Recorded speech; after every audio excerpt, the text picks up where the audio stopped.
hari ini anak muda itu biasanya senang berorganisasi, tapi menggaungkan, nggak deh, gue nggak suka politik. Berbicara politik khususnya untuk anak muda, ini pasti penting ya, apalagi Betul. kalau kita kaitkan dengan pemilih. Jumlah pemilih kita kalau di pemilu yang lalu dari 6,5 juta itu 49,98%, 0,2% lagi sudah 50% itu usia 17 tahun sampai dengan 39 tahun. KPU itu memberikan pendidikan politik, sosialisasi politik sepanjang tahun, sepanjang bulan itu kita lakukan ya. Ada dana atau tidak ada dana ya, pasti kita akan melakukan pendidikan politik karena itu tugas melekat. PPS itu Bang, menantu idaman. Sehari aja gajiannya 1.200.000 ya Bang ya, kita kalau ngomongin gajian. Emang ada yang ngelaporin nggak semua? Pasti ada ya. Ya ada.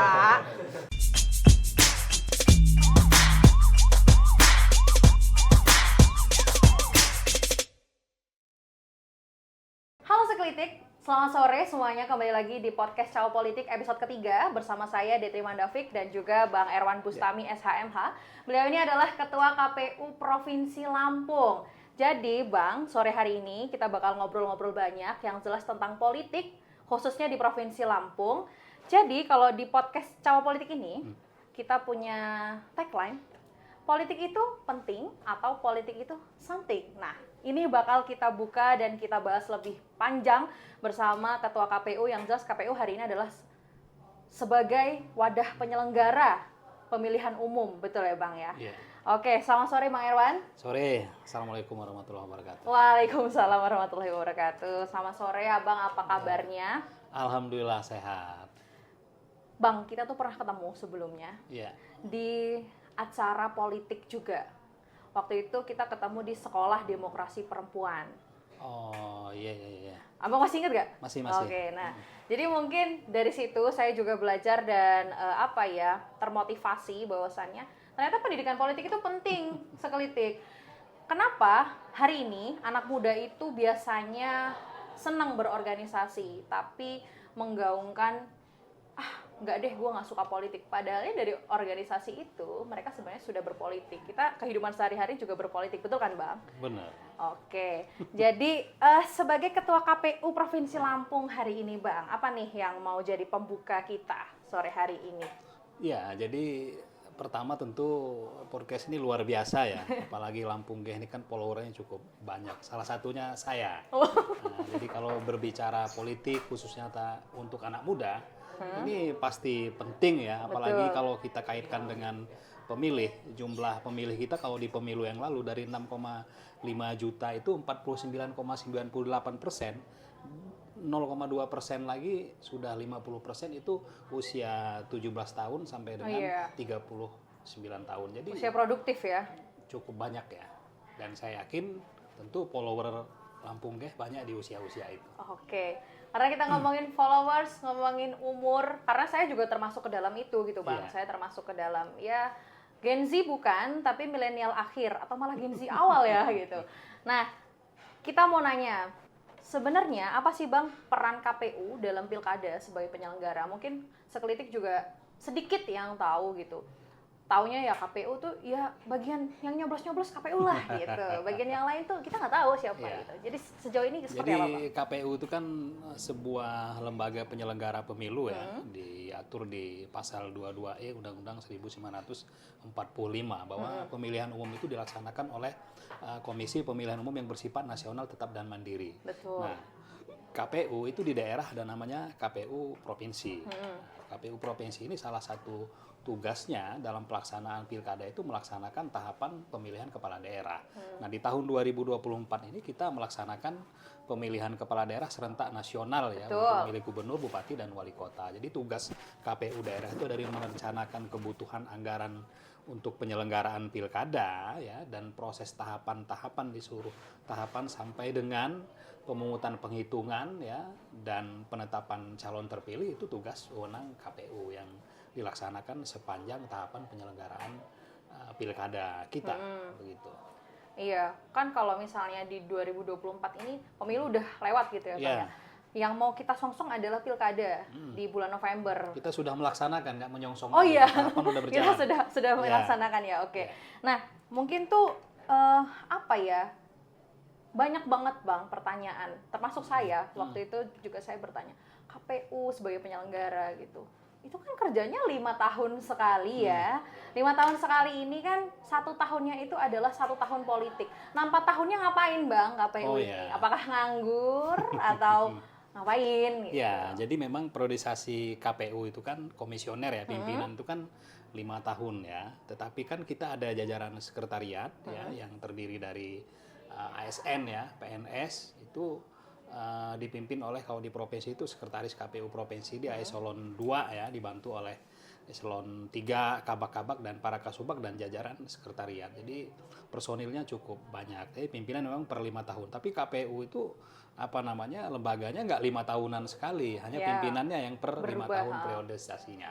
Nah, tugas komisioner itu melaksanakan tahapan di supporting system oleh jajaran sekretariat ya, bukan selama 5 tahun untuk kerjaannya setahun aja, enggak. Jadi kalau kita bicara konteks tahapan pemilu saja, tahapan pemilu itu dilaksanakan 20 bulan sebelum hari pemungutan penghitungan suara. Jadi kalau misalnya kita melaksanakan 14 Februari kemarin, maka Juni tahun 2022 kita sudah melaksanakan tahapan. Jadi pemilu itu nggak tiba-tiba langsung pungut hitung, tapi ada proses tahapan yang kita laksanakan. Nah, pasca pemungutan penghitungan masih ada tahapan yang kita laksanakan ya, sampai dengan hari ini misalnya kita sudah menetapkan calon terpilih ya. Nanti akan pengajuan calon terpilih menjadi anggota DPRD. Nah, jadwal pelantikan DPRD Provinsi Lampung misalnya AMJ mereka berakhir di 2 September. Betul. Itu kan pekerjaan yang dari pelaksanaan pemilu saja dari 14 Juni 2022 sampai dengan nanti dilantiknya DPRD terpilih tanggal 2 bulan 9 ya, tahun 2024. Itu kan berapa tahun tuh? Lalu kita melaksanakan tahapan pilkada misalnya di tahun yang sama, di tahun 2024 kita melaksanakan pilkada. Pilkada itu kan nggak seketika langsung pungut hitung. Kita merencanakan kebutuhan anggaran, yaitu dari tahun 2022 maraton sampai tahun 2023 sampai dengan penandatanganan MPHD di tahun 2023 di bulan November tanggal 10. Dan tahapan itu berjalan sampai dengan hari ini kita sudah memasuki tahapan untuk pemutahiran data dari 10 November 2023 kita menandatangani MPHD antara KPU dengan pemerintah daerah ya, gubernur, bupati, wali kota, lalu kita melaksanakan tahapan pilkada ya kan, yang akan kita laksanakan tanggal 27 November hari H-nya. Nah, sekarang kita sudah melaksanakan tahapan, saat ini kita sudah memasuki tahapan pemutahiran data pemilih, melakukan coklit pemilih yang kita mulai tanggal 24 Juni ini sampai dengan 24 Juli akan datang. Nah, kan tahapan ini memakan waktu 9 bulan sampai dengan pemungutan penghitungan suara. Pasca pemungutan penghitungan suara, tugas KPU masih ada. Nah, di luar tahun pemilu dan tahun pilkada, apa pekerjaan KPU? Proses pergantian antar waktu, misalnya kalau ada calon DPRD yang PAW, misalnya, PAW itu jadi proses KPU administrasi masih ada di KPU. Lalu misalnya kita inventarisasi kondisi logistik dan lain sebagainya. Tentu yang tidak kalah penting tugas KPU itu memberikan pendidikan politik. Sosialisasi politik sepanjang tahun, sepanjang bulan itu kita lakukan ya. Ada dana atau tidak ada dana ya, pasti kita akan melakukan pendidikan politik karena itu tugas melekat. Lalu kita juga memutakhirkan data pemilih berkelanjutan. Jadi ada beberapa hal yang kita laksanakan sepanjang tahun selama 5 tahun begitu. Jadi tadi memang sudah dibahas ya sekelitik bahwasannya sebenarnya KPU nggak diem aja kok gitu, nggak nganggur gitu. KPU banyak yang dikerjain dari tahun ke tahun ya, nggak cuma 1 tahun. Karena biasanya paradigma orang itu berpikir bahwasanya KPU juga paling kerja 2024, 2020 gitu Bang. Karena itu sebagian kecil dan mungkin masif gitu ya berpikir seperti itu. Nah tadi menarik Bang Erwan bilang bahwasannya membahas tentang komisioner. Mungkin saya dan juga sekelitik tuh ada yang belum paham gitu. Jajaran komisioner bahkan dari KPU provinsi itu turunnya gimana ke kabupaten kota tuh berapa orang kah atau gitu seperti itu gimana Bang? Jadi kalau sumber daya manusianya jajaran komisioner di provinsi itu kan 7 orang ya. Lalu dibantu jajaran sekretariat ya. Nah, di kabupaten kota, pimpinan KPU kabupaten kota, komisionernya 5 orang, dibantu oleh jajaran sekretaris, para kasubag, ya ASN, dan pegawai P3K atau PPNPM. Nah, ini yang di 15 kabupaten kota. Nah, dalam pelaksanaan tahapan pemilu atau pilkada, KPU itu membentuk badan ad hoc yang bekerja di tingkat kecamatan, desa, dan TPS. Di tingkat kecamatan, namanya Panitia Pemilihan Kecamatan. Itu PPK. terdiri dari 3 orang pimpinan PPK, lalu dibantu oleh sekretariat 3 orang ASN, ya, pegawai pemerintah daerah setempat. Di tingkat di tingkat desa itu ada namanya panitia pemungutan suara. 3 orang pimpinannya, ketua dan anggota PPS, lalu dibantu oleh jajaran sekretariat, itu 3 orang di setiap desa. Nah, untuk melaksanakan pemungutan penghitungan suara di hari H, itu dibentuk petugas KPPS. Petugas KPPS itu jumlahnya 7 orang, ketua dan anggota, nanti ada 2 Pamlimas membantu. Jadi 9 orang. Nah, pada saat memutakhirkan data pemilih, kita ada personil namanya Pantarlih, panitia pemutahiran data pemilih, petugas pemutahiran data pemilih. Itu jumlahnya, kalau untuk pemilu 1 TPS 1 orang. Untuk pilkada tergantung pemilihnya, karena pilkada di tahun 2024 ini, pemilih kita per TPS maksimal itu 600 pemilih. Jika di TPS itu pemilihnya lebih dari 400, maka 2 Pantarlih. Jika pemilihnya kurang dari 400, maka 1 Pantarlih yang dibentuk. Sekarang sedang bekerja teman-teman Pantarlih. Begitu, itulah komposisi personalia, cukup banyak jumlahnya. Iya. Soalnya kalau ngebandingin dengan Bawaslu gitu ya, itu tidak semasif dan se-FYP personalianya KPU. Di KPU tuh untuk pemilu personil kita 235 ribuan. Se-Provinsi Lampung. Makanya komposisi anggaran kita itu jumlahnya besar nih, ya. Komposisi itu anggaran pemilu besar. Tapi 65 sampai 70% itu untuk badan ad hoc PPK dan PPS, ya, operasional, honorium gitu kan.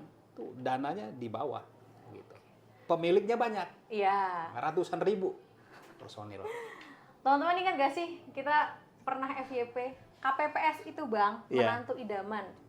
Sehari aja gajiannya 1.200.000 ya Bang, ya kita kalau ngomongin gajian. Nah, apalagi bertahun-tahun gitu kan. Padahal KPPS ya memang 1 hari itu aja. 1 kali kerja deh, 1 bulan. Itu FYP lama banget Bang. Pengen jadi KPPS nih gitu kan. Menantu idaman banget, sehari aja gajinya 1.200.000 gitu. 1.200.000 dikali 7 orang, belum limas 2 orang tuh berapa per TPS. Belum pengadaan logistiknya, kotak suara, bilik suara, surat suara di TPS, ya. Belum operasional pembuatan TPS, sewa taruh atau tenda, ya, sewa kursi dan lain sebagainya, kursi itu makan, minum, ada biaya semua. Wow. Ini besar itu di TPS. Gitu. Banyak ya biaya politik. Nanti kita bahas biaya politik personal. Ya. Oke, kalau kita ngomongin pilkada Bang, tadi Abang juga ngomongin pilkada dan pemilu 2024 ini seru banget gitu tahunnya. Nah, pilkada ini kita mau bahas pilkada ya. Pilkada ini ada nggak yang membedakan atau Abang ngerasanya apa sih perbedaannya dibandingkan atmosfer pilkada di tahun 2020 atau 2019 sorry? Ya, kita menyelenggarakan pilkada yang secara langsung itu kan dimulai di tahun 2005 ya. Terus terakhir kemarin kita melaksanakan pilkada di tahun 2020. Di tahun 2020 itu sesuatu yang berbeda karena kita melaksanakan pilkada di masa pandemi COVID-19. Jadi semua pelaksanaan pilkada kita menyesuaikan protokol kesehatan dan itu hal yang sangat luar biasa.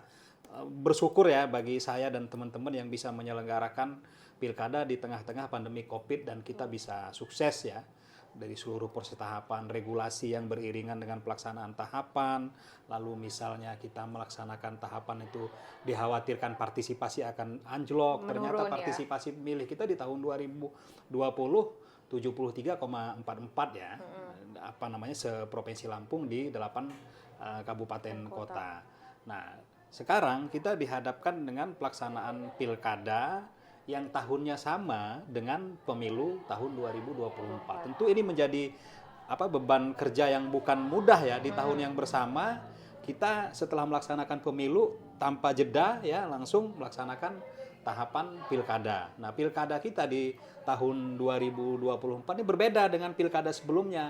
Misalnya tahun 2018 ya, tahun 2020, 17 dan seterusnya ke bawah. Karena kita di tahun 2024 pilkada kita serentak nasional. kita berbarengan memilih bupati, wali kota, dan gubernur. Iya. Jadi beban kerjanya memang Lebih bertambah banyak ya, bertambah. Tapi ada hal-hal yang positif misalnya, pelaksanaan pilkada serentak secara nasional ini terutama terkait kebutuhan anggaran ya. Dia ada efisiensinya yang cukup optimal ya, cukup banyak. Bahkan di Provinsi Lampung dari kebutuhan KPU Provinsi dan KPU 15 Kabupaten Kota, jika dia dilaksanakan masing-masing, tidak serentak, maka kebutuhannya cukup besar. Nah, dengan dia ada keserentakan, kita ada efisiensi 500 juta lebih ya, 500 miliar ya, 500 miliar ya lebih. Fantastis. Efisiensi kita di 15 kabupaten kota dan Provinsi Lampung itu salah satu kelebihan pilkada serentak yang kita laksanakan gitu. Jadi tantangannya tuh lebih ke banyaknya job desk dan ini ya, atau gimana Bang? Ya, karena kan kalau bersamaan kan kita gini, di KPU Provinsi tugas dia mengkoordinasikan, melaksanakan tahapan, ya selain melaksanakan tahapan Pilgub, dia mengkoordinasi, mensupervisi pelaksanaan tahapan pemilihan Bupati Wali Kota. Maka beban kita dua dong, kan? Iya kan? Kita harus memastikan tahapan Pilgub berjalan bersamaan juga pemilihan Bupati Wali Kota. Kalau tahun 2020 kami hanya melakukan supervisi, monitoring ya, mengkoordinasikan tahapan pilkada di 8 kabupaten kota, bupati dan wali kota, tidak melaksanakan tahapan Pilgub. Jadi memang bersamaan ini menjadi tambahan beban kerja ya, tapi kita optimis ya. Secara teknis penyelenggaraan pilkada itu lebih ringan dibandingkan pemilu.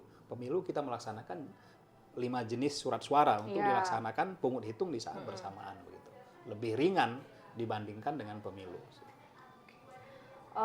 Tadi tuh sebenarnya menarik Bang, di tahun 2020 itu kan tantangannya dari KPU sendiri itu adalah melaksanakan pemilu atau pilkada itu dengan ya itu cobaannya COVID gitu ya, Bang. protokol kesehatan. Iya, nah itu kan ada kekhawatiran dari KPU bahwasannya menurun gitu dari tingkat pemilih. Nah sekarang nih Bang, sekarang menurut Abang tingkat partisipasi dalam pemilu tuh gimana Bang di 2024 gitu? Ya, kalau pemilu kita partisipasi pemilih kita di tahun 2024 rata-rata ya seprovinsi Lampung 80,04% ya. Oke, yang kemarin ya? Ya, kalau target nasional itu kan 77,5 ya. Kita partisipasi kita mencapai 80,04 ya persen. Jadi ada peningkatan untuk partisipasi dibandingkan dengan 8 kabupaten kota yang menyelenggarakan pilkada. Jadi kita optimis untuk pilkada tahun 2024 ini ya target kita ya 80% lah di Provinsi Lampung partisipasi pemilu. Apalagi bersamaan kan bupati, wali kota dan gubernur di hari yang sama gitu. Oke, catat guys, jangan golput ya. Kita pilkada tanggal berapa sih Bang? 27 November 2024 hari H-nya. Hari Rabu 27 November 2024. Oke. Begitu. Nah itu sebenarnya apa ya Bang, banyak ketertarikan biasanya anak muda nih kalau misalnya pemilu itu tantangannya adalah nggak tahu calonnya siapa. Nah kalau pilkada ini mungkin lebih sedikit dan mereka juga bisa profiling gitu kan. Oh ternyata calon bupati gue ini nih, calon gubernur gue ini siapa sih beliau kan. Kalau misalnya anak muda itu kan Gen Z itu kan ngelihatnya dari TikTok Bang gitu. Jadi ngeliat dari TikTok, dari FYP, Instagram dan sebagainya, mereka juga bisa profiling. Oh ternyata jejak karir politiknya seperti ini gitu loh para tokoh ini. Sangat menarik. Kalau misalnya tadi kita ngomongin ada golput nggak Bang? Ya golput pasti ada. Oke. Kalau misalnya partisipasi tadi 80,04, Berarti golputnya sekian. berarti 19, Iya, tidak 19,5% ya. Nah, kalau misalnya golput di Lampung itu kan secara menyeluruh tadi ya, nggak sampai 20% lah kita anggap lah Bang ya. Kabupaten atau kota mana Bang paling gede golput? Ya, kalau partisipasi pemilih itu ada memang kabupaten yang memang dia partisipasinya tidak mencapai 77 ya. Misalnya di kabupaten pemilih-pemilih yang cukup besar ya. Nah, tapi tidak semua kabupaten golputnya angkanya tinggi ya. Misalnya kita ini partisipasi pemilih kita yang tertinggi jumlah pemilih kita misalnya di Kabupaten Lampung Tengah, yaitu pemilihnya kan 1 jutaan ya, lebih ya. Lalu di Kabupaten Lampung Selatan, Lampung Timur ya. Nah, partisipasi kita yang masih di bawah rata-rata, ini coba ini dulu ya. Kita sambil minum dulu es kopinya Bang. biar nggak tegang-tegang banget. Ini kopinya kita dari Muara Ya. Coffee and Space. Kita lihat dulu nih. Kalau saya sukanya kopi hitam, Bang. Ternyata Bang Erwan nggak bisa ngopi banyak-banyak ya? Saya pagi aja kalau ngopi. Oke. Kopi saya itu nanti saya jadi sponsor juga di sini. Nggak apa-apa kalau misalnya nanti sponsornya tiba-tiba masuk brandnya gitu kan. Nggak masuk siaran kan? Ngopinya ngopi apa gitu.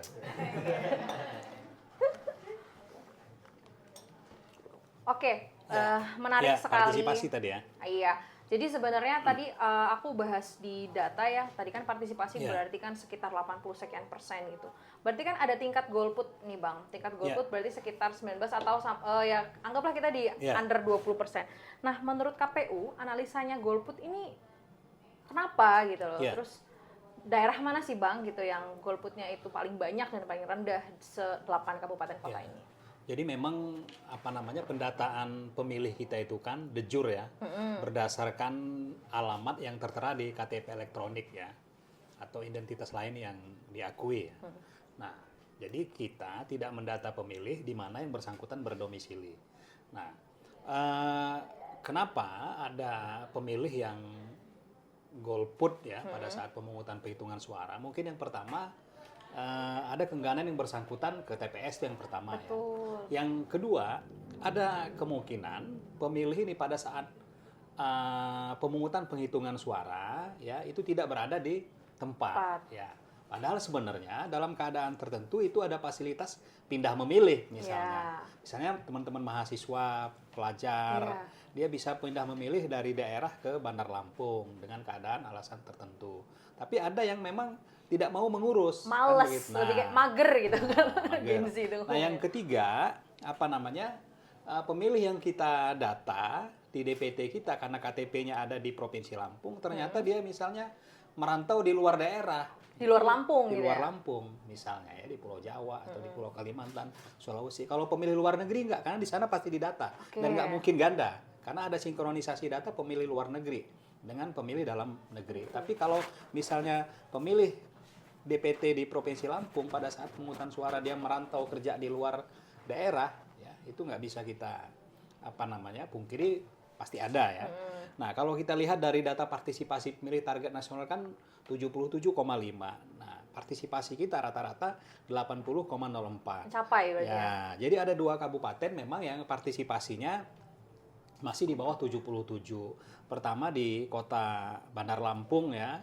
Di Kota Bandar Lampung Malah ini di Kota Bandar Lampung partisipasi ini ya? 74 ya. 74, lalu di Tulang Bawang itu 76%. Jadi partisipasinya memang di bawah 77. 2 daerah. Yang lain rata-rata sudah di atas 77 partisipasinya. Mungkin kalau misalnya di daerah, kalau misalnya di Bandar Lampung ya mungkin itu ya Bang ya, orangnya nggak di Bandar Lampung gitu. Mungkin kalau di daerah itu berkaitan dengan akses juga nggak sih Bang atau gimana ya analisanya? Ya, jadi kalau di daerah itu sebenarnya kalau akses nggak masalah ya, karena TPS kita itu kan memang rata-rata maksimal pemilihnya 300 ya.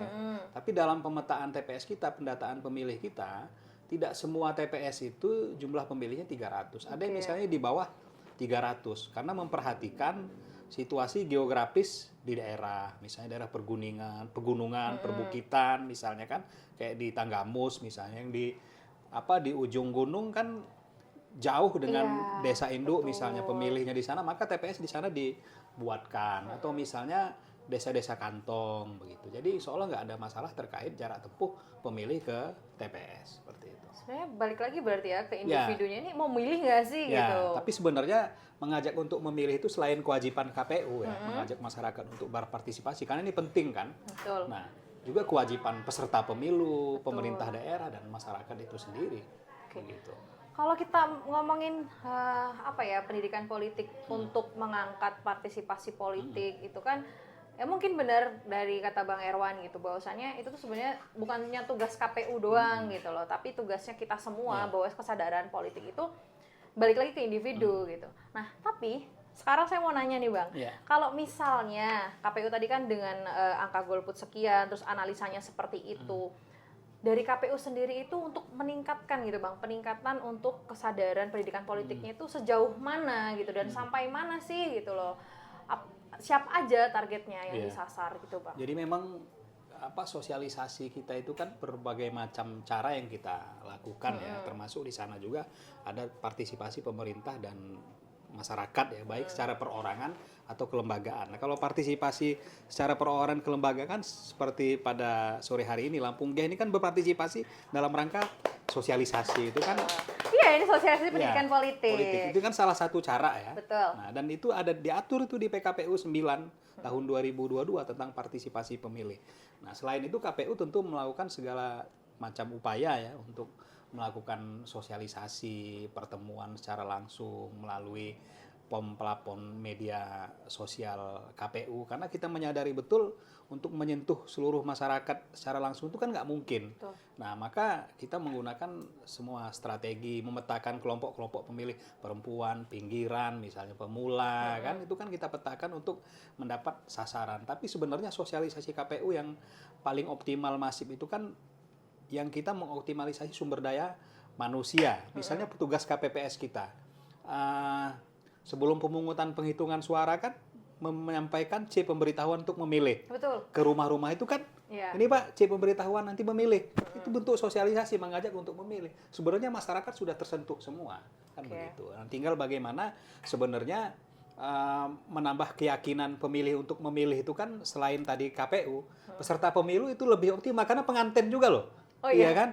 Misalnya calon kepala daerah nih, kan pengantinnya calon kepala daerah. Iya, betul. KPU pilih ya calon kita siapa aja, silahkan dari nomor 1 sampai nomor sekian nih. Pengantin juga kan harus bisa meyakinkan bahwa mereka harus dipilih oleh pemilih juga. Berarti kan kalau pengantinnya kan dalam mode kampanye gitu kan. Nah, kalau misalnya KPU ini adalah tingkat pendidikan politik untuk kesadarannya seperti apa. Nah, kalau sejauh itu kolaborasi bersama pemerintah seperti apa, Bang? Ya, kalau dengan pemerintah kan lining sektornya di Kesbangpol ya. Kita alhamdulillah lah pemerintah daerah itu kan support ya, dan mereka juga ada beberapa kegiatan-kegiatan sosialisasi yang dikerjasamakan dengan KPU juga. Minimal KPU hadir untuk memberikan informasi pada kegiatan-kegiatan Kesbang. Misalnya sasaran mereka banyak sebenarnya di pemilih pemula Kesbangpol. Oke. Menarik. Ya. Kenapa? Kalau misalnya kita ngomongin tadi kan Abang juga bilang kita tuh sudah menjamah para pemilih ini nggak cuman secara langsung tapi juga lewat sosial media. Nah, sejauh mana sih KPU Provinsi Lampung itu mensyiarkan dari sosial media? Mungkin yang saya tahu hari ini adalah saya juga mengikuti Instagramnya KPU Provinsi Lampung ya, KPU_Lampung ya Bang, apa gimana Bang? Nah, itu sejauh mana Bang konten-kontennya ataupun muatan-muatan pendidikan politiknya itu yang di-share atau dibagikan kepada netizen itu seperti apa gitu? Ya, jadi kan memang kalau di pelapon kita kan sebenarnya semua ada ya. Kita ada FB, ada IG ya, lalu ada TikTok, ada YouTube ya. Konten-konten itu kan menyesuaikan pelapon medsosnya juga. Nah, kalau IG itu ya mungkin selain dia flyer-flyer tahapan yang kita sosialisasikan ya, tahapannya apa yang akan dilakukan, bentuk-bentuk kegiatan yang dilaksanakan ke KPU. Tapi kalau misalnya di TikTok itu kan video-video pendek sosialisasi ya, yang dibuat oleh tim kreativitas, dan itu kan memberdayakan sumber daya yang ada begitu kan, sumber daya yang ada. Nah, kita bersyukur juga misalnya ada partisipasi kelompok-kelompok masyarakat yang followernya banyak tadi ini, termasuk Lampung Geh ini luar biasa. Saya juga kok Bang, follower saya juga banyak. Saya pernah di pemilu yang lalu merangkul selegram misalnya, pernah ya gitu. Pernah TikToker kita. Jangan salah Bang, Lampung Geh banyak TikToker dan juga selebgram. Ini Pak Piko ini. Dia yang membidanginya. Oke. Thank you Bang Piko. Menarik, sangat-sangat menarik, apalagi ini ngomongin sosmed ya, sosmed tuh nggak ada habisnya Bang untuk kalangan anak muda. Tapi balik lagi, saya pengen ngomongin tentang pengantin politik. Pengantin politik itu hari ini adalah di pilkada calon wakil bupati atau calon bupati atau wakilnya, atau calon gubernur dan wakilnya. Pengantin politik ini tidak jauh dari yang namanya partai politik pengusung, betul? Nah, saya mau nanya nih Bang, sebenarnya peran partai politik hari ini kepada KPU atau kepada penyelenggara itu seperti apa gitu, dan hubungannya tuh seperti apa sih partai politik ini gitu? Jadi memang di Provinsi Lampung ya, kita nihil calon perseorangan ya. Oh iya. Jadi tanggal 12 Mei yang lalu terakhir kita menerima pengajuan bakal calon perseorangan ya. Nah, tapi di Provinsi Lampung ada satu bakal pasangan calon di tingkat provinsi, gubernur, wakil gubernur, lalu di Kabupaten Pesawaran satu pasangan, di Tulang Bawang Barat satu bakal pasangan itu sempat membuat username akun ya, buat akun Silon ya. Nah, tapi sampai tanggal 12 Juni di provinsi maupun di Kabupaten Pesawaran itu tidak menyerahkan dukungan melalui Silon ataupun fisik. Lalu di Kabupaten Tulang Bawang Barat menyerahkan lewat Silon dan fisik, tapi sebaran minimal serta jumlah dukungannya tidak tercapai, jadi dikembalikan. Jadi kita Provinsi Lampung nihil untuk calon perseorangan atau bisa dikenal calon independen lah ya. Nah, untuk calon gubernur, bupati, wali kota beserta wakilnya yang bisa mengajukan ini tinggal partai politik lagi. Betul. Nah, pendaftaran calon gubernur, bupati, wali kota ini itu diumumkan tanggal 24 Agustus ya sampai dengan tanggal 26 Agustus. Lalu tanggal 27 sampai dengan tanggal 29 Agustus itu masa pengajuan bakal calon kepala daerah. Nah, siapa partai politik yang bisa mengajukan adalah partai politik yang memperoleh kursi ya, partai politik atau gabungan partai politik yang memperoleh kursi di DPRD itu 20%. Nah, atau suara sah 20% kursi di DPRD. Berapa Bang kalau di Nah, kalau misalnya untuk gubernur ya, maka dari 85 kursi di Provinsi Lampung itu yang bisa mengajukan itu partai politik atau gabungan partai politik yang memiliki kursi minimal 17. Nah, kalau kita lihat dari kursi partai politik di tingkat provinsi itu nggak ada partai politik yang memperoleh kursi 17. Paling banyak 15 ya? 16. 16 paling ya? banyak 16, paling dikit 7. Maka harus ada gabungan. Nah, untuk berikutnya adalah suara sah partai politik. Dia boleh menggunakan kursi di DPRD, boleh juga menggunakan suara sah. Nah, suara sah hasil pemilu jumlah minimalnya itu 25%. Nah, di Provinsi Lampung juga untuk gubernur dan wakil gubernur tidak ada partai politik yang memperoleh 20%. Jadi harus ada gabungan. Nah, kalau bupati dan wali kota ada partai yang memperoleh kursi ya sesuai dengan persentase, kan dia sesuai dengan jumlah ini ya, penduduk ya, persentase perolehan kursinya sesuai dengan jumlah anggota DPRD-nya ya. Kalau 40 DPRD-nya maka dia kursinya 8 minimal. Ada partai politik yang di DPRD kabupaten itu lebih dari 8 misalnya, dia bisa mengusung calon kepala daerah. Nah, ini yang akan mengajukan. Nah, kita sifatnya kan menunggu nih kalau terkait hubungan dengan partai politik bagaimana pencalonannya, kayak menunggu saja ketika diajukan oleh partai politik, karena pengajuan itu ada syarat pencalonan, ada namanya syarat calon. Nah, syarat pencalonan tadi minimal 20%, lalu ada surat keputusan dari DPP, rekomendasi dari Dewan Pimpinan Pusat Partai Politik, lalu pengajuan ditandatangani oleh ketua ya dan sekretaris gabungan partai politik tingkat wilayah masing-masing. Itu kan syarat pencalonan. Nah, syarat calon ya macam-macam. Berusia kan begitu kan, misalnya sehat jasmani rohani, tidak pernah diancam pidana dan seterusnya, itu baru syarat calonnya. Dan syarat calon ini dia diunggah di Silon, aplikasi pencalonan. Kita ngomongin syarat calon mungkin. Syarat calon ini mungkin jadi counter ya. Karena itu kan kita melihatnya by personal dan by tokoh, misalnya si tokoh A ini ternyata nyalon gubernur gitu. Nah, ini pengen banget saya tanyain Bang. Ini tentang harta kekayaan, mohon maaf. Harta kekayaan calon ini apakah dilaporkan kepada KPU gitu? Ya, pada saat pengajuan calon itu kan, yang bersangkutan juga kan ada misalnya dia tidak sedang pilot ya dari surat keterangan dari pengadilan niaga misalnya atau pengadilan tinggi yang nggak ada pengadilan niaganya, itu kan disampaikan juga ke KPU misalnya.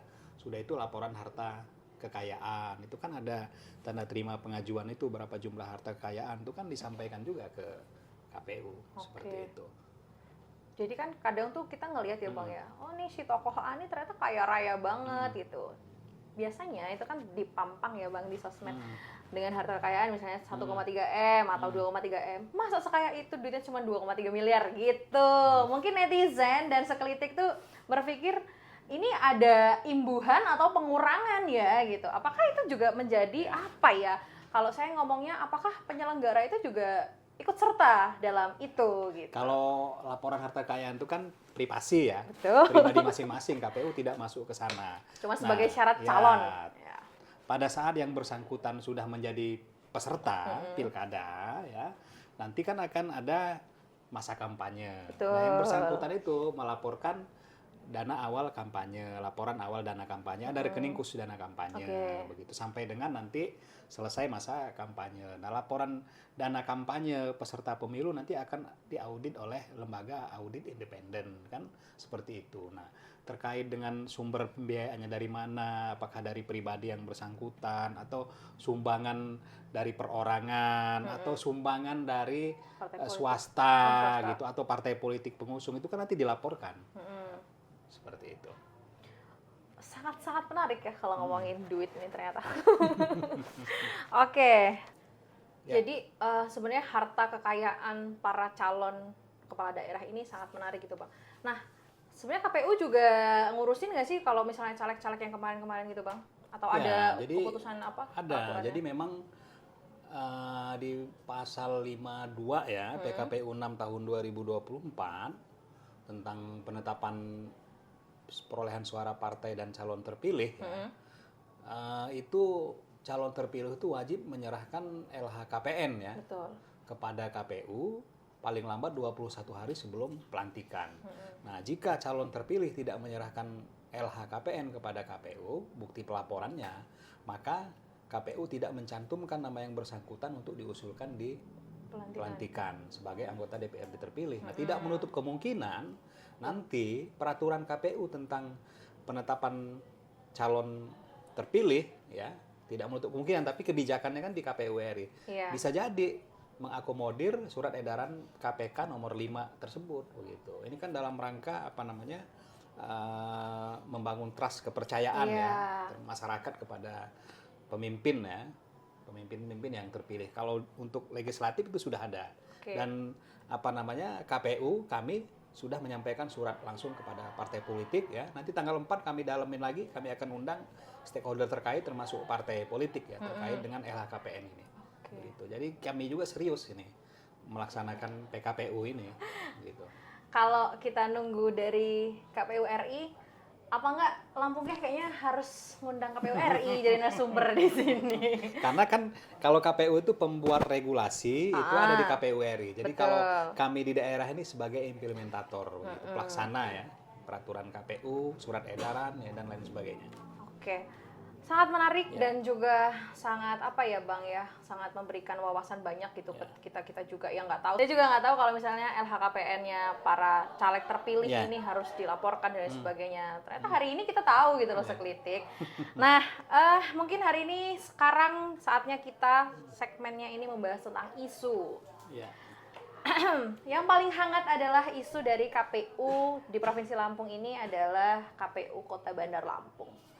Itu adalah tentang maskot dari KPU itu sendiri. Bagaimana tanggapan KPU Provinsi Lampung hari ini, Pak? Jadi memang tentu dalam apa namanya situasi seperti ini kita harus sama-sama arif dan bijaksana ya. Betul. Karena memang kegiatan peluncuran pilkada ya yang dilaksanakan oleh KPU Provinsi dan KPU Kabupaten Kota ini sebenarnya gaungnya adalah kegiatan sosialisasi ya kepada masyarakat agar masyarakat tahu nih bahwa kita sudah memasuki tahapan pilkada baik di provinsi maupun di daerah ya termasuk di Kota Bandar Lampung. Nah, terkait dengan peristiwa maskot di Kota Bandar Lampung ini bukan unsur kesengajaan KPU ya, tapi ini apa namanya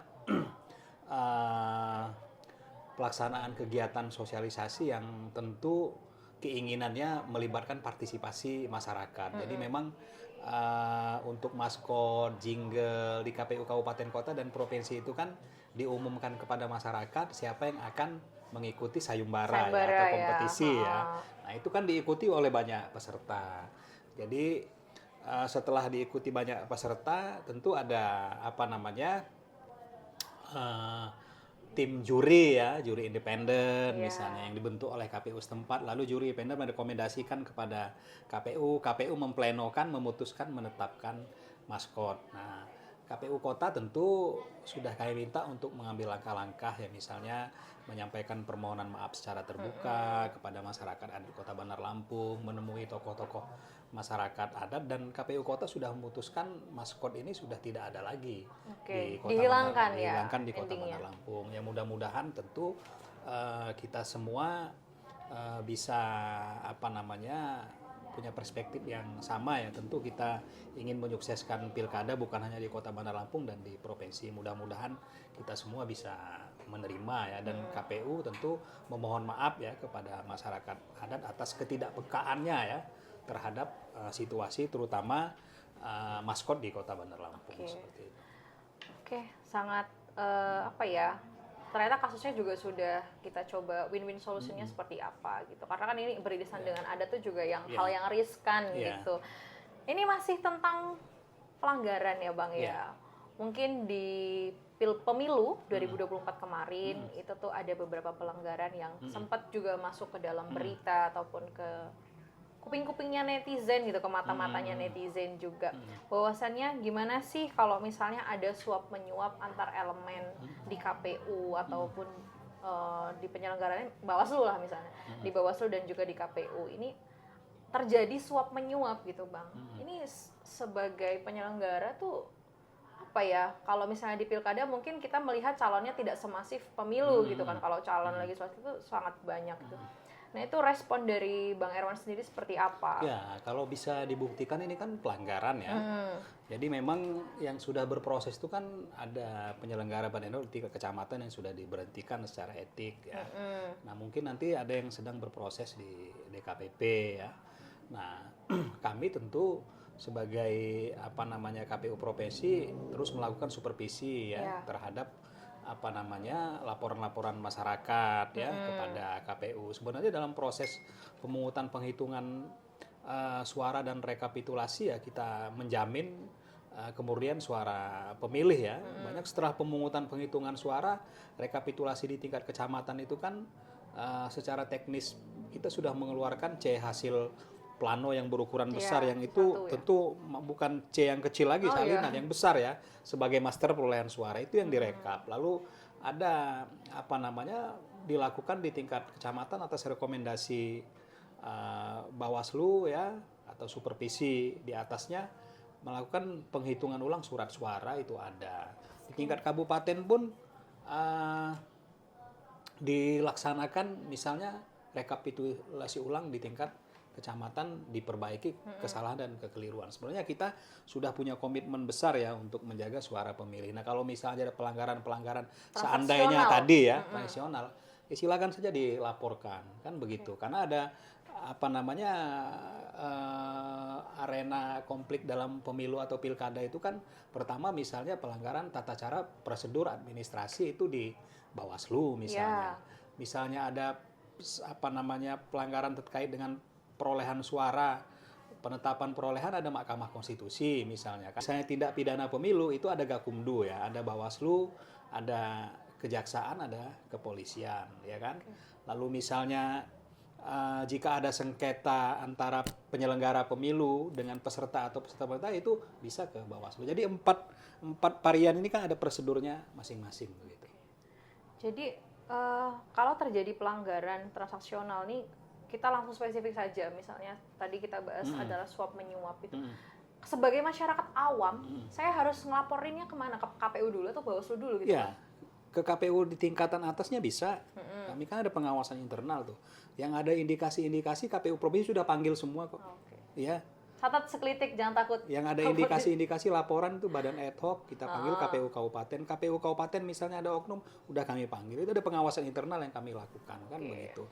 Nah, juga ke Bawaslu yang memang punya kewenangan gitu. Kalau dia terkait etik bisa ke DKPP. Ke DKPP itu kan online daftarnya, nggak harus ke Jakarta. Ya. Ya, kita terbuka lah terkait masukan-masukan. Karena kita pasti punya komitmen juga ya untuk menyelenggarakan tahapan pemilu secara baik ya, demokratis, jujur, terbuka, itu pasti akan kita laksanakan. Dan kalau kita lihat sebenarnya proses-proses penghitung rekapitulasi kita sudah sangat terbuka. Hitung ulang surat suara, Betul. buka lagi plano di tingkat kabupaten, itu bukan hal yang tabu di pemilu tahun 2024. Iya. Dan bisa kita buktikan bahwa perselisihan hasil pemilu di seluruh wilayah Provinsi Lampung itu pengajuan hanya dilakukan oleh 3 partai ya di 4 kabupaten, dan putusan Mahkamah Konstitusi itu ditolak semua, dismisal. Nah, kalau misalnya pengajuan upaya hukum yang dilakukan partai politik itu ditolak oleh majelis Mahkamah Konstitusi, berarti pekerjaan KPU sudah benar dong. Ya. Sehingga kita pasca pungut hitung ada putusan MK ya di 4 kabupaten, kita nggak ada pemungutan suara ulang, nggak ada penghitungan suara ulang, kita nggak ada rekapitulasi ulang. Nah, begitu.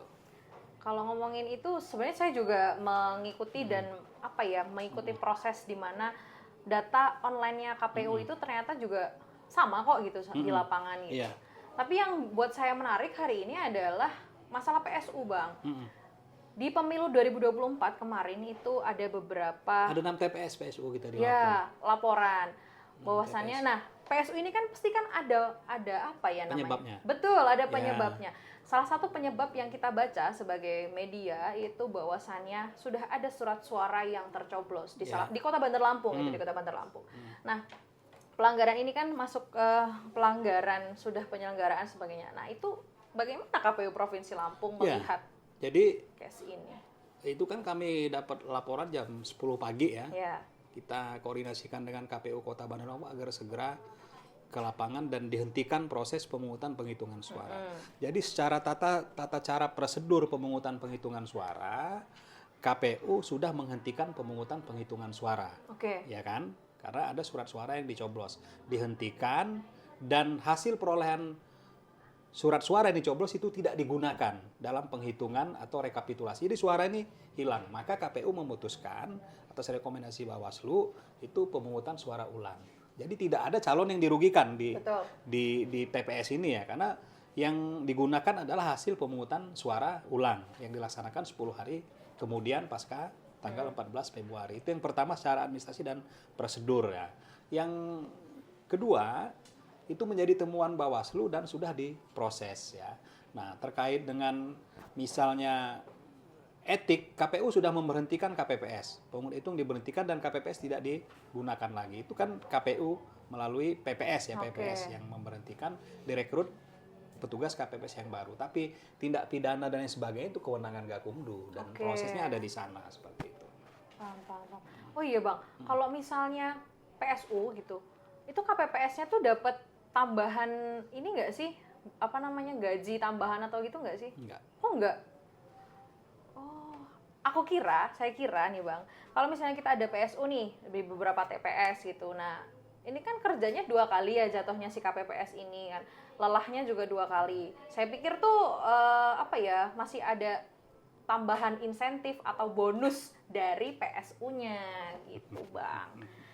Ya, ada juga yang petugas KPPS-nya tidak digunakan lagi. Kalau ada kesalahan seperti yang PSU yang surat coblos kan semua KPPS-nya tidak digunakan dan tidak dibayar. Wow, capek dong, tapi nggak dibayar. Oke.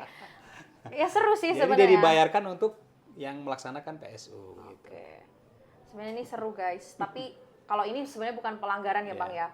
Kalau ya pelanggaran lah. Enggak, ini yang mau saya tanya. Kalau itu tadi pelanggaran gitu. Maksudnya ini yang mau saya tanyakan ini sebenarnya bukan pelanggaran. Ketika ada petugas KPPS yang sampai meninggal dunia dan sebagainya, itu sebenarnya perekrutannya tuh gimana sih Bang gitu? Jadi memang ada memang ya yang saudara-saudara kita KPPS, petugas Limas ya yang meninggal dunia ya setelah pemungutan penghitungan suara maupun sebelum. Tapi meninggal ini kan ada yang kecelakaan di perjalanan misalnya, ada yang memang sakit begitu kan. Nah memang kita menyayangkan sebenarnya dari standar persyaratan ya, misalnya usia 17 tahun, maksimal usia 55 tahun, ada surat keterangan sehat yang bersangkutan tidak ada komorbid ya, misalnya jantung, hipertensi, gula darah, itu kan sebenarnya kita sudah lengkap terhadap petugas KPPS yang direkrut oleh PPS ya. Nah ketika misalnya terjadi meninggal dunia ya kita namanya musibah, kita sangat menyayangkan dan berduka.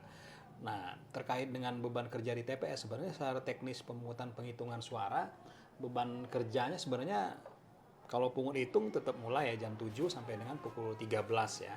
Nah, proses penghitungan tally ya, dilanjutkan penghitungan tally, tapi sebenarnya yang lama di tahun 2015 itu kan penyalinan dari C hasil plano ke C1 salinan ya. Nah, sekarang sebenarnya di tahun 2024 ini tidak lagi menyalin manual ya, karena kita menggunakan mesin fotokopi atau printer fotokopi yang disiapkan ya untuk menyalin C hasil plano ke master, dari master nanti difotokopi. Sebenarnya beban kerja sudah ringan, tapi memang karena ada satu hal misalnya terutama terkait dengan pemotretan C hasil plano yang harus kita kirim ke info pemilu melalui aplikasi Sirekap, melalui aplikasi Sirekap ya, itu memang terkadang kan memotret ini kan membutuhkan kecermatan juga ya. Nah, itu memakan waktu memang, dan Sirekap ini sebenarnya positifnya enak. Setelah diselesaikan pemungutan suara langsung terkirim di server, bisa terbaca di hari yang sama, masyarakat bisa melihat.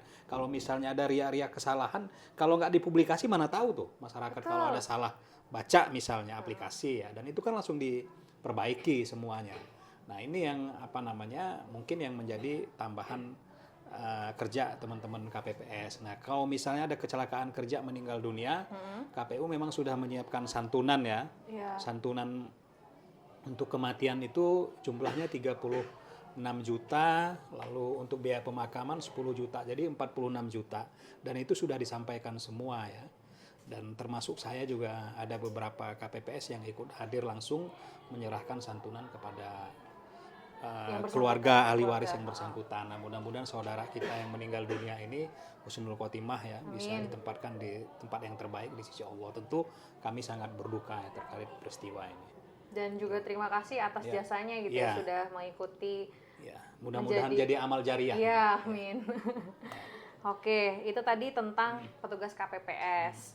Menarik gitu dari pelanggaran, terus kita beralih kepada musibah gitu. Nah, ini balik lagi Bang, saya pengen nanya, sebenarnya soalnya ini terngiang-ngiang di kepala saya bahwasannya hari ini dalam penyelenggaraan pemilu, baik pemilu dan juga pilkada ya, banyak sekali tokoh yang naik. Beliau ini public figure gitu, tidak ada background politik, sekolahnya juga nggak politik, bukan kader partai, tiba-tiba diusung gitu. Responnya sebagai penyelenggara seperti apa sih Bang tentang kalau kami ini kan sebenarnya yang mengajukan partai politik ya. Rekrutmen awal calon pemimpin kita di DPRD atau calon kepala daerah itu kan di partai politik, karena itu yang mengajukan. Kalau kami kan menerima saja kan begitu. Tapi kan kalau untuk pemilu itu kan memang ini karena sistem proporsional terbuka mungkin, sehingga tentu masyarakat yang bukan menjadi kader partai politik punya kesempatan yang sama dengan kader partai politik begitu. Kalau pilkada? Kalau pilkada karena rekrutmen partai politik kan terbuka. Jadi kan pembukaan pencalonan kepala daerah partai politik membuka penjaringan. Jadi masyarakat mungkin yang berminat bisa saja. Masalah nanti misalnya diusung atau tidak itu kan keputusan ada di partai politik. Begitu. Jadi yang rame ini, yang saya bahas ini adalah isu dan berita yang terjadi di provinsi sebelah sebenarnya, di seberang sana, tepatnya di kota Tangerang Selatan.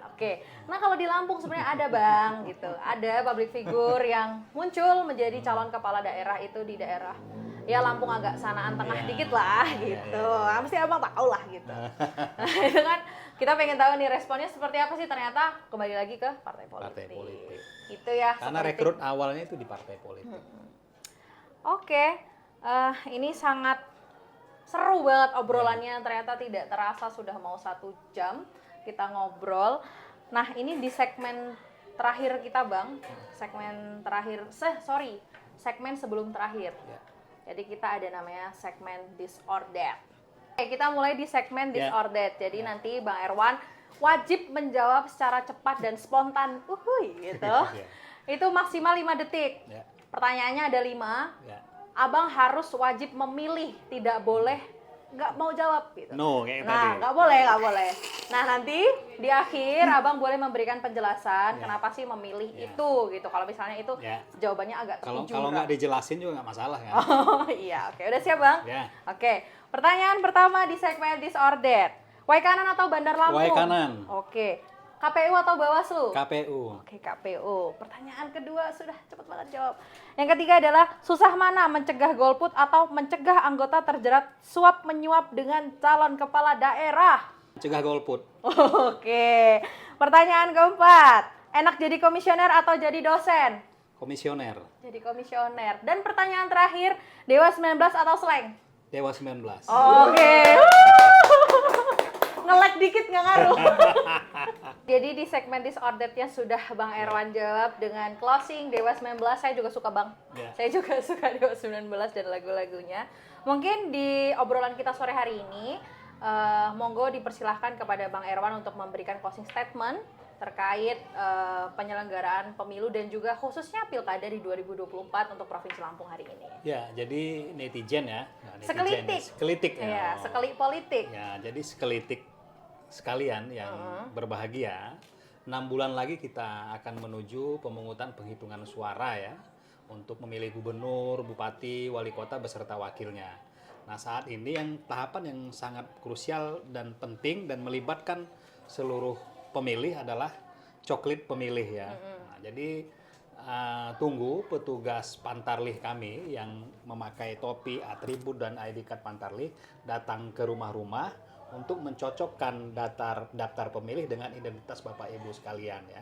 Siapkan KTP, lalu KK akan dicoklit oleh Pantarlih, nanti akan diberi pom bukti hasil pendataan pemilih beserta dipasang di stiker. Ini penting Bapak Ibu sekalian karena jangan sampai masyarakat Provinsi Lampung yang sudah punya hak untuk memilih tidak terdaftar di DPT. Pendataan kita sesuai dengan de jure, alamat KTP yang bersangkutan pendataan pemilih.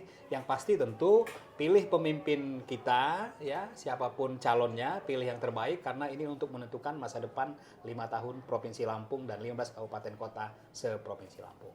Oke. Mungkin itu sekelitik obrolan sore hari ini bersama Bang Erwan Bustami, Ketua KPU Provinsi Lampung. Terima kasih banyak Bang sudah mau ngobrol dengan teman-teman Lampung Geh dan juga khususnya di podcast Cawa Politik sore hari ini. Terima kasih juga, ini banyak sekali insight dan juga wawasan yang kita berikan kepada sekelitik, kepada netizen dan juga kepada teman-teman tentang pendidikan politik. Karena memang ini tujuan kita sebagai media yang memberikan wadah, oh ini teman-teman bisa ngobrol segala macem dan mendengarkan itu dari podcast-podcast ini. Dan sore hari ini juga terima kasih kepada sponsor kita di podcast Cawa Politik, kepada VitaX dan juga kepada Avolato. Dan yang terakhir terima kasih banyak sudah selalu mensponsori kami dari Muara Coffee dan juga Space. Mungkin itu Bang Erwan, terima kasih. Sehat selalu dan sehat-sehat juga kepada teman-teman penyelenggara semuanya KPU Provinsi Lampung dan beserta jajaran sampai ke bawah. Terima kasih dan sampai jumpa di podcast Cawa Politik episode selanjutnya.